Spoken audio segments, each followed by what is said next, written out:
G'day folks, this is Niall McInnes and welcome to the Mindset for Success series. Today I've got Alan Stevens on. He's known as the face profile and celebrity profiler. But after having sort of a chat to him a week ago, I've realised he's got a broad array of skills which he uses from, being background in massage therapy and communications. And he uses all these skills and packages them together to help people with their communication, basically, whether that's in business, whether it's in relationships, or whether it's just knowing more about themselves and where their real values lie. And so I'll pass on to Alan in a second to sort of introduce himself. But I've realised he's got a very giving nature, which is awesome, but also a really great skill set that you can transfer into literally anyone can use. So thank you for being on here, Alan. I guess I'll put it over to you now to introduce yourself and let people know what you do. Thank you very much for that. Well, as you said, I'm known as the celebrity profiler. My business is in being able to read people, so understanding their personalities, then also understanding their emotional states as well, right down to the point that when you're talking to them, whether they're really telling you the truth. So I've been spending a lot of time profiling celebrities, royalty, The Bachelor, politicians, which has been a lot of fun, and that's been over the last year. So the media turned around and gave me that title, so it's pretty well stuck with me. But where I use it, the four skills I mainly use, as you mentioned, massage therapy. I've used sound therapies, colour therapies and things like that in the past. But the thing that I use most of all are four skills that tell me, as I said, the personality of somebody, the way they like to behave, like to be spoken to, how you actually approach them when you first meet them. Then the next skill, which is in the micro expressions, knowing what they're really feeling when you're talking to them, whether they're in tune with you, whether they agree with you, whether they're telling you the truth, the body language that supports that information, and then using NLP. How do you actually steer a conversation? If the facial expressions features are telling me one thing, then I'll use particular words and that will confirm what I'm doing. Because I never read somebody and just go, okay, I've got it. It's totally disrespectful. And what I prefer to do is read somebody, go, okay, that's what I think I've got there. Now I'll prove it by talking to them and we'll get the confirmation of whether I've got it right or not. Yeah, perfect. That's something that I've learned too in my coaching, that actually when I first started out, I was scared to ask if I was right. But I've since realised that when you're one, as you get more in tune with your gut feeling, which is always, I believe, is always right. Two, the very good therapists and practitioners and anything are people that always ask questions, because they're confident enough to ask the questions, and two, they need to gather the right information. And so I found that's just having the confidence to ask questions and then the skills to know which question to ask is very important. It's absolutely necessary. And the 2 points that you mentioned there was, first of all, listening, because if you don't listen, you don't know. You're assuming. And you're assuming that you know better, which is wrong. But when you, what was the other point you just mentioned then? I do go off track very quickly, by the way. The gut instinct, perhaps? I'm not sure. That's the one, the gut instinct. What it comes down to, I'm not teaching anybody something they don't already know. If you think about it, you look at a young child when it's first picked up by dad, new father, never picked a baby up before, and all of a sudden the baby starts crying. Pass the baby to mum, stops crying. Pass it to any other woman, fine. Give it back to dad, cries. Dad turns around and goes, this baby doesn't like me. What's actually going on is the baby's detecting the emotions of the father. He's reading the expressions where they can see the face, they're reading that. They're also picking up whether the father's feeling confident or not. He's worried about dropping the baby. Babies about all about their own survival, so of course they're going to cry. So we have this skill from a very early age, but as we get older, we get involved in everything else. Games, chasing girls, chasing boys, all that sort of stuff, careers and all the rest. And so it's a skill like any muscle. If you don't work it, it atrophies. So what I do is come along like a personal trainer and help you redevelop what you already know, but take away the the doubt as to whether you've got it right, because it's all based on scientific information. And you go, okay, that's what I think I'm seeing. Yes, that fits what the scientific side of it tells me. Therefore, I've got it right. Yeah, that's a really interesting point. I've noticed. So I got into sort of rodeo and stuff and learned how to ride horses and things like that to learn how to ride bulls. And after hanging out with these country guys, just when you mentioned the babies there that have that unconscious knack. When you ride a horse, they know when you're nervous, and they start to act differently based on how you're feeling. And after I had a couple of spills on horses, my anxiety levels went up, my confidence went down, and I found that horses could just sense it. And so with animals, it makes a big difference. And on the same note, hanging out with these guys on doing farm work, I realized that animal psychology, Matt, is very similar to human psychology when you see them in groups, actually, when you start to really notice it. So it's just interesting you make those points there. Yeah. Well, you go into a bar and that on a Friday night and everyone's been drinking and you're unconfident, you're lacking confidence. Yeah, you're the one who's going to be targeted. Yeah. It's the animal understanding it. Because whether it be animal or human, doesn't really matter. It's all the same thing. Yeah, that's great. And so, I mean, I could keep talking about this actually all day, because a big part of what I do is a lot of like, I guess, performance work, but helping people with confidence as far as with, dating and things like that. And that it's a very, dating's a great metaphor for a lot of our life's challenges, because the beauty of dating confidence is you can tell when it's on or off. Yeah. And I know in myself, when you're confident in yourself and you're no longer, your attention's not inwards but more outwards on other people, and you're less worried about what you look and what you're thinking. You walk into a bar and you can just sense other people's moods, and you can I know from experience, you can sense girls' attraction to you from across the room just by walking about, and you sense it subconsciously. And women are actually much better than this than men, I think, as far as being aware of their peripheral. Because the reason I bring that up is because obviously what you do is massive for relationship building, for either relationships in love or in family, or communication in business as well. Yeah, well, just on the confidence level itself, if you go into that situation and you're wondering how am I doing and everything else, you're going back on your own confidence, and that's going to come out. However, if you're going in there and you go, okay, well, I understand I can read other people, your focus is on them, and so it's away from yourself. So straight away, your confidence is going to be higher just in that itself, even if you haven't had any practice talking to the other people. So it puts you in the right state to start with. But also, if you understand the other person's traits and you understand yours, well, I can look at a couple and go, okay, I can see what brought them together. Was it the interest or similarities in what they have? Was it the attraction of the excitement? If it's the attraction of the excitement, that's usually the same traits that will cause issues down the track, and may be the reason why they break up. If you understand the other person's traits, you know how to talk to them, how to change the way you like to be spoken to the way they like to be. All of a sudden, you've got a massive, tremendous relationship, and you can keep going well into the future. Yeah, it's a great skill to have. Awesome. So while I've got you on here, I guess you get asked this all the time, but you did do a quick face reading on me earlier. So I'd like the viewers to see how quickly you can pick up certain things about people. So what do you first look at? Like looking at me, what do you first notice, and what are you first looking for? Okay, well, it depends on what the situation. If I'm just walking into a room and I'm actually going to meet somebody for the first time, the first thing I want to know is how much space am I going to give them? Okay. Am I going to stand close to them, or am I going to give them some distance? Now, you're more to the point where I would give you a little bit more distance because you're a bit more discerning. You're not going to rush into a situation and go, okay, stand close to people, and that if they come close to you, you're going to go, what's going on here? Just give me a bit of space. So what I'm going to do is, because I can recognise that, give you space straight away and reach out with my arm and shake hands as opposed to standing right close to you. You will soon tell me whether you're comfortable with me, because if I've given you that little bit of space, you will then start to stand closer to me and you'll move closer to me. So your body language and the expressions on your face will then confirm what I've read in the facial features on your face.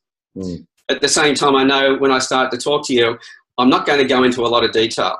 It's going to be big picture, because you don't want the big picture. If I started going into a lot of detail, I'm going to get those shark eyes from you.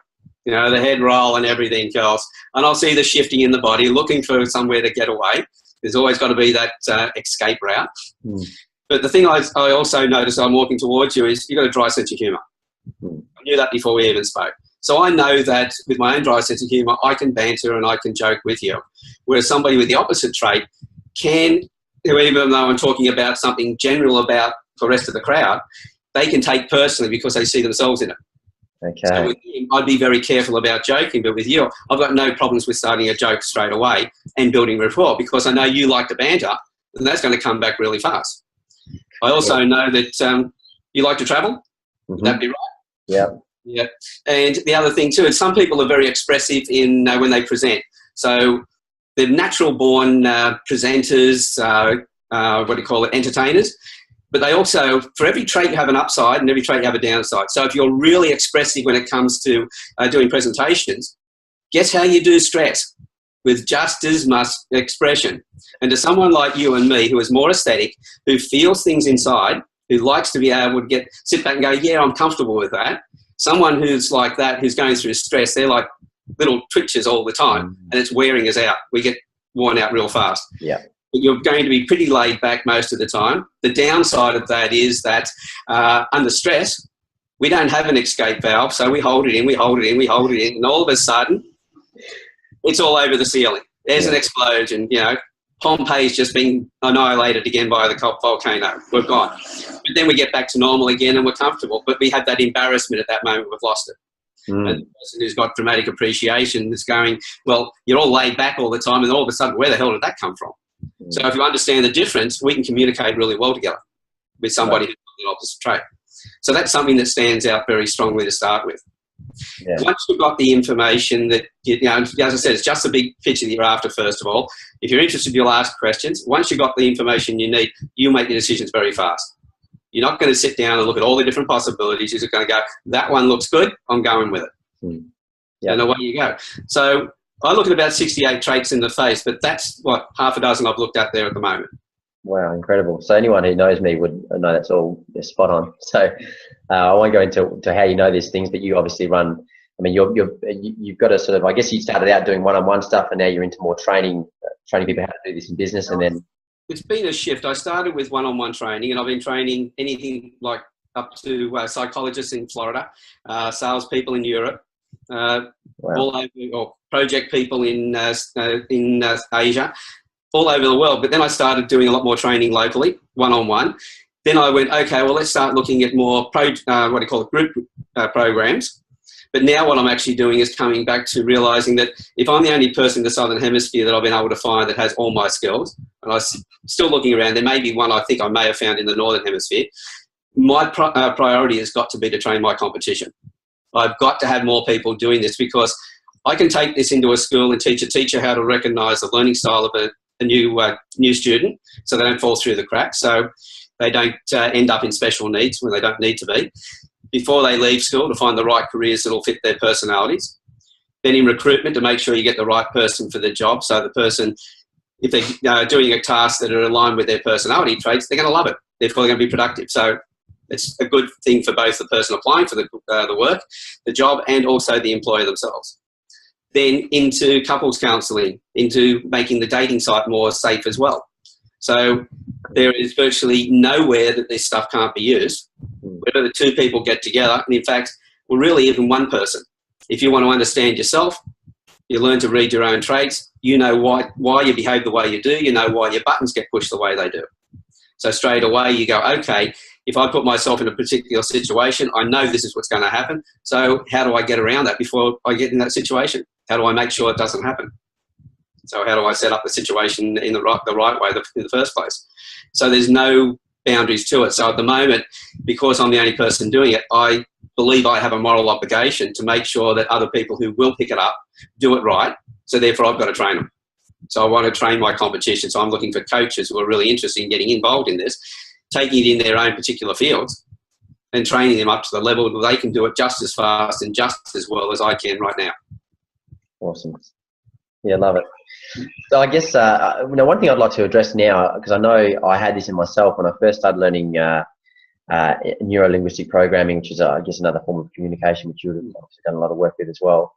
There was a lot of doubt, it was fear in me, but it's more like a belief that, you know, if you're persuading someone, then it's, you know, it's wrong and it's bad and all these sorts of things. And since then, I've seen that, you know, you can use anything for good or for evil. And but there's so many positives come out of just being able to talk to people properly, because, you know, in the end, someone could be your best friend and you're just not talking to them the right way, and as a result, you never get to create the relationship. Or there's so many opportunities you're going to miss by not knowing these skills. So what's your take on that? Do you get that sort of come up a lot for you? Yeah, I do. People always say, well, are you manipulating? And I go, well, first of all, what is the word manipulation? It's not a dirty word. It doesn't have a positive or negative connotation to it. What it comes down to is the intent behind it. If we lie to our children, that's not a bad thing either. we lie to them about, Father Christmas, Tooth Fairy and all the rest, stuff that gives them some value and excitement to their life. But we also tell them stories about, well, if you walk out in the road, you're going to get run over and things like that. We don't know. So it's really not really the truth. But we're trying to put them in a state where we can't be there all the time so that they're safe. So there's nothing wrong in that.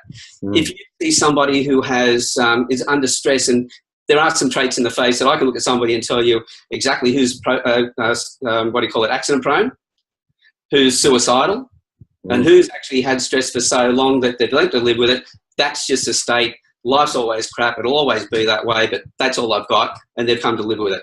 Yeah. So I can see those straight away. Now, if you're talking to somebody and you pick up something's going on because the body language, the expressions are telling you that something's not right. Because let's face it, first of all, when you've spoken to somebody and they've been talking, everything they've said was perfect, but somehow inside you got, no, I can't touch this. What you've actually done is picked up the non-verbal indicators, the body language, the expressions, all those things that tell you that they're running a line. They're telling a story. So when you pick that up, you know that people will try and lie to you, even those, especially if they're stressed out, maybe suicidal. If you can pick it up by asking a few questions and manipulating the way in which you use it, as you said with NLP, you can steer them to see their situation in a completely different light. I had a young fella in the car with me one day that had been structured so that I was getting a lift by him. I got in the car and within 5 minutes he told me his life story. He had a brain tumour, he was suicidal, he tried committing suicide a couple of times, he had a wife, he had his kids, he loved them and everything else. And for about 5 minutes he just let it out, and then finally I could see other knuckles on the steering wheel turning white. He just realised that he had just told me his whole story and he didn't know who I was, other than he was asked to pick me up and take me out to this event. And I told him what I thought of him. And I said, mate, you're going to be one of the strongest young men I've ever met in my life. And he goes, what? And I said, I'm not being facetious. You've talked about love for your family, your wife, your children.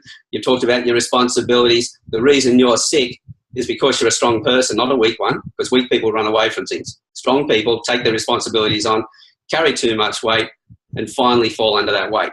So I said, it's not a matter of getting rid of your strength. It's not a matter of getting rid of your responsibilities. It's a matter of starting to revalue how you use them and realise that you're doing your wife a disservice by not sharing what's going on.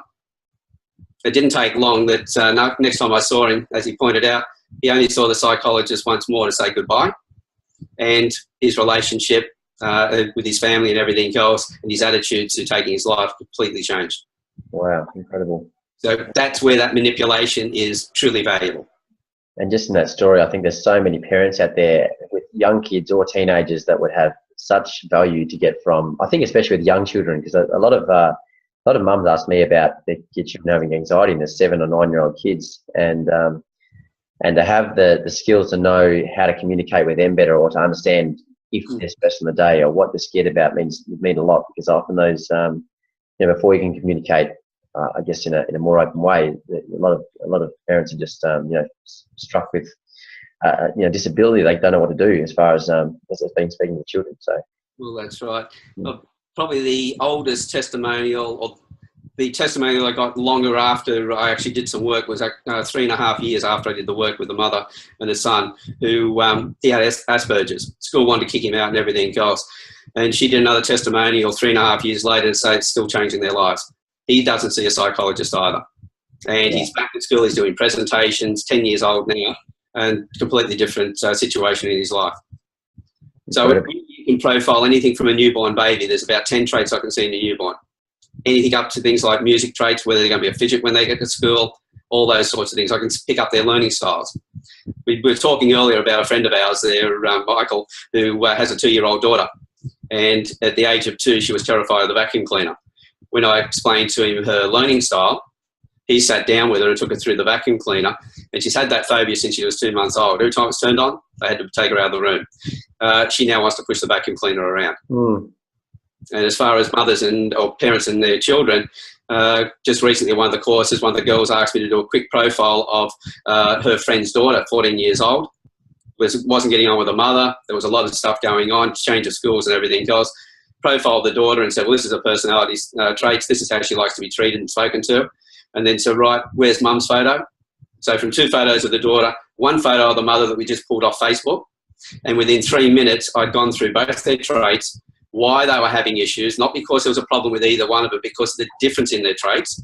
And when we're under stress, we become more so of our trait. So if one was very concise and one was more verbose, who needs a lot of information, the one who's very concise, talking to the other one, comes across like an inquisition. So that was the problem that was going on between the mother and daughter. Once they were told how to handle it, end of problem. Wow. Yeah. And that was just from 3 photographs. I still haven't met the mother and daughter yet, but I've been getting the feedback from their friend who brought the photos to me. Cool. And that's one of the videos that I've just put up on my website. She's done a beautiful little testimonial on that. Awesome. That's great.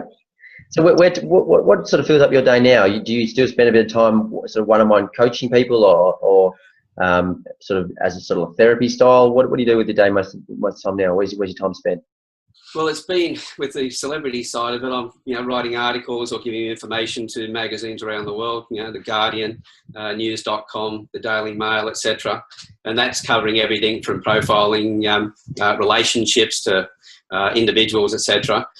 But a lot of my work at the moment, I'm trying to push it more to, as I said, towards working with those coaches. So I'm structuring it so that every day there's at least 2 coaches I'm working with. So bringing them up to that level while I'm still doing my other work, because there's still a lot of research to be done. I've got dating sites who now want me to put programs together to make their sites safer. Looking at somebody's profile and going, okay, someone's just looked at your face on the dating site. They've read what you've written. First of all, do they correlate? What do they think about you? What image are you giving away? What sort of a person are you trying to attract? And really, what sort of person are you attracting instead? Looking at LinkedIn profiles and looking at the face there and what the person's written, do they correlate? Does the image, because you only got about 1/10 of a second to make that first impression. So people will look at you, judge you straight away, whether you like it or not. So it's getting that image right. But going more into the individual coaching for the coaches and then doing workshops for larger groups. Now, do you think people are already unconsciously like, say for a LinkedIn profile, do you think people are already unconsciously seeing like a miscorrelation between words and a face, and that's why perhaps some people can be writing all the right things but still not be getting business or getting sort of that sort of thing? Yeah. A lot of the stuff they're writing, well, first of all, if they could write a great story about why they do what they do, and which is what you should be doing, not what you do and how you do it, but it'd always be why. Because let's face it, your title's got your name, it's got your job and everything. Of course, they know you're a plumber or whatever it is, so you don't have to go through that history of all what you've done. But why do you do that work? Where's your passion? Why would they want to employ you? But the face has to match that as well. So if one's out, people are just going to pull back straight away. They're going to go, okay, there's a miscorrelation between the two. I don't trust this person. And they'll just move to the next. Yeah, cool. Okay. So from here, like, do you, you said you're planning on sort of training your competition. Do you plan on, you said, I didn't really go into it, but we spoke earlier about you sort of getting into different fields that people can sort of coach in different areas, can take their spin on this profiling and take it with them, or, even into psychology or business, wherever it goes. And I guess you want to see that niched into different areas as you go. Is that the plan? That's it. So one of the students who came to me, first of all, he came to me about 2.5 years ago. He was an investigator on the railway, so you can imagine the carnage that he saw. When you go out to look at somebody who's thrown themselves under a train, it's not going to be pretty. He went off on long-term stress leave, and he'd asked his employers to come and see, for him to come and see me, and they said no. They sent him to a psychologist, went through cognitive behavioural therapy. That didn't work. They sent him to a second one. They then sent him to a psychiatrist and went through drug therapy. At the end of that, and I can talk about this because when he finished his training, he insisted on doing a testimonial for him. It's about 9 minutes long, where he's talked about his medical history, and he talked about how after 2 years and then finally coming and seeing me, and the only way he got to come and see me was, I've got a couple of little mobile apps that people can start to test and play with. So he profiled his psychiatrist and said, mate, this is you. And the psychiatrist went, oh, okay, well, there might be something to this after all. And so he told their management that, hey, it wouldn't hurt him to come to, send him to Alan because he gets excited. It's changing his attitude, and the depression reduces and everything else. It's going to be healthy for him just to go to this bloke for some motivation. Well, in a couple of sessions, we'd actually completely turned everything around. He fully understood the cognitive behavioural therapy, what they were trying to do. Because where they were focusing on his issues, the first question I had for him, and this is where the NLP's coming in, was, okay, forget about that for a moment, but tell me, outside of that, where's another major issue that you really want to work on? He said, well, I can't connect with people. I said, so you want to be able to read people. So we focused on reading them. So while he was learning to read their traits, he learned his own traits. So without that shining light on his issues, he was able to get a solution to his own situation. And now he's come back to me and goes, well, I want to go back into the industry, but not working for them because there's issues in the management, there's issues in the way things are done. They're not listening. We need to do it differently. I want to go back in, and would you mind if I went in using your skills? Well, the smile on my face just about cracked. It just went right up here. I couldn't think of anything more that I would love him to do. Because the more people going into every aspect of life just proves how well this stuff works, and we can finally then start to change, the lives of these kids at school. We've got so many with psychological issues. We've got so many people at work being bullied. We've got so many lack of leadership, and people quitting their jobs. 80% quit because they're their immediate supervisors. They're not quitting their jobs; they're quitting their employer. So if we're able to educate those people that it's not a matter of wrapping your people up in cotton wool and being a father or a mother to them, it's a matter of treating with respect, understanding their traits, understanding what drives them and what interests them, giving them that responsibility and authority so that they can then turn around and really love what they're doing. You can go on holidays then, and they'll not only keep the show running, but they'll make sure it grows because they've got a vested interest in it. You create loyalty through your people. And that's how you get them to work their tails off when you're not there. Because if you use the fear and punishment system, you've got to be there all the time to get to do anything. And they only do what they have to do to get away with what they don't want to do. Yeah, cool. Pretty simple. No brain. Amazing amount of uses. So you're based in Newcastle, but you're running events all over Australia. Is that right now? Yeah, I'm working with a number of other coaches and looking at what they're doing and bringing our stuff together. So we've got some that are in the parenting area. So we're now looking at programs for parents. We're looking at those that want to get into schools. So I'm working with them to put projects together as well. So ultimately, we'll be travelling all over Australia, running different workshops. At the moment, yes, I'm in Newcastle, but 3 hours from Sydney. So I do a lot of work in Sydney as well. A lot of the other training I'm doing is via Skype. I've got clients down there in Melbourne, Brisbane, Adelaide, etc. So there's no distance is no limitation. Cool. Well, and, I think you said you've got a couple of events coming up. So do you want to just let us know a little bit about those upcoming events in Newcastle and Sydney? Yeah. The first thing is, if you want a bit of an introduction and to get a feeling for, especially for the coaches, if they decide, okay, I'd like to do this, but really it's an investment of time and everything else. I want to make sure it's right. I'm running what I call an introduction fast track program, where we've got 68 traits that we look at in the face: body language, micro expressions, etc. But then there's 7 in this particular one. What do I see when somebody's coming towards me? How do I make a connection with them? And I've just mentioned a couple of those traits when I was looking at you. So how much space do I give them? How much information do I give them? What sort of confidence levels do they have, etc.? How flippant am I when I joke with them? How serious do I make it?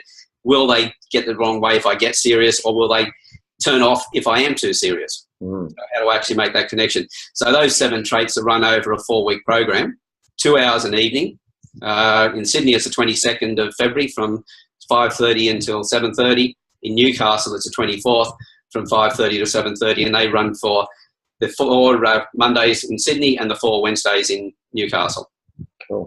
It's a good introduction. People at the end of that go, okay, yeah, I want to do more. So most of the students who do that one then sign up for the full one. So it gives them that chance to get a test to make sure they've got it right before they move ahead.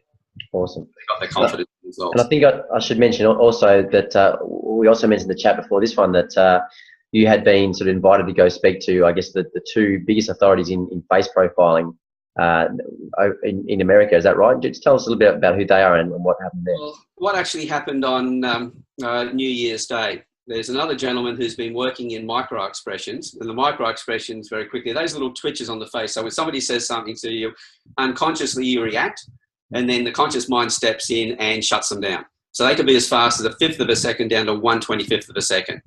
So you're looking at somebody, you just tell them about one of their friends who's just been through a tough time or lost their partner, you know, girlfriend's left them or whatever, and you see a little twitch on the corner of the mouth that tells you they're happy about it.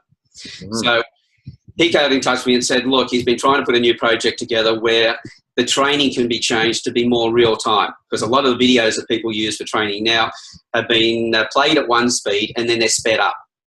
So when somebody puts an expression on their face and their face might have moved as they did it, now you get this jerk as the expression happens because they've sped it up so fast. So he's worked with a lot of videos to put that those expressions together so people can sit, watch and learn over a period of time. He then came back and he said, well, he's talking to David Matsumoto and Paul Ekman. Now, Paul Ekman is the guy who did all the research behind all the micro-expressions. And David Matsumoto was one of his counterparts, one of his students, who then moved out and started his own business. Now, both Paul and David's group I've trained with. That's where I got my experience with reading micro-expressions. And Jeff came back and said, well, he's talking to them and he sees that we need to put together a group. And I said, well, who's going to be in that group? He said, well, Paul Ekman, David Matsumoto, myself, and Alan Stevens. And I went, wow, thank you. Yeah. So it's, I've just been plodding away for quite a number of years trying to get into education, trying to make some changes. And I've been getting that recognition now around the world. So, yeah, well, the other day there was a dating site. The Guardian newspaper in England were looking for information on interviews and how to use this stuff in there. They put a tweet up and said, contact, my code is @faceprofiler, presently the leading authority in reading faces globally. Cool. So it's, it's not what you say about yourself, it's what other people say about you, where the real truth is. So that's very humbling to get that sort of response from all those people. Love it. So tell us where we can go to get more information on you and your events and find out some more about that. You'll find just about everything you need on my website, which is alanstevens.com.au, and it's Alan, A-L-A-N, and Stevens, S-T-E-V-E-N-S.com.au. If you want to see what other people have found, the testimonial page, there's a lot of videos up there, and also LinkedIn profiles that people have put up. There is the media page will tell you about some of the events and the different people that I've profiled, all the media stuff. If you go to the events tab though, and as you go down, you'll find there's a list of different events. And the first one, number one, is an event. You click on that, that'll take you to Sticky Tickets. It'll have the full description of what's involved in that course, and it will have testimonial videos from two of the students who were in the last one, plus a second video from one of those where she talks about the mother and daughter that I mentioned before. So that will give you as much information as you need. The people in Sydney, love to see them down there at the course. As I said, starts on Monday, so they'll have to get in quick. Maximum of 20 people in the room, and the one in Newcastle will start 2 days later. After that, we're working with these other people where I'll be coming to the other states and running them there as well. Cool. Awesome. So if there's any coaches out there who want to know more and want to look at collaboration, give me a call, contact me through the web page, through the form there, or my Facebook pages. At the end of the day, I only do business with people I know, like and trust. So once I've spoken to them, I pretty well know them. And from there, we can take things anywhere we like to take them. Cool. Awesome. Open to collaboration. Love it. Okay. Yeah, I'd love to do that for sure. So, so thank you very much, Alan, for your time. Thank you. And yeah, I mean, all of my listeners, I know you can get very least a little something out of what you do. But I know you've got a book and stuff on the website there, so there's heaps of resources to check out at the website. So go check that out. And if you want to find out more about events and one-on-one coaching, then go along to that site too. That'd be brilliant. Well, while you're on the home page, you'll find the quick connect links to the two apps. Give those a try. Yeah, awesome. Have a play. Cool. Thanks very much, Alan. Thank you very much for your time. Okay, speak soon. Yeah. Bye.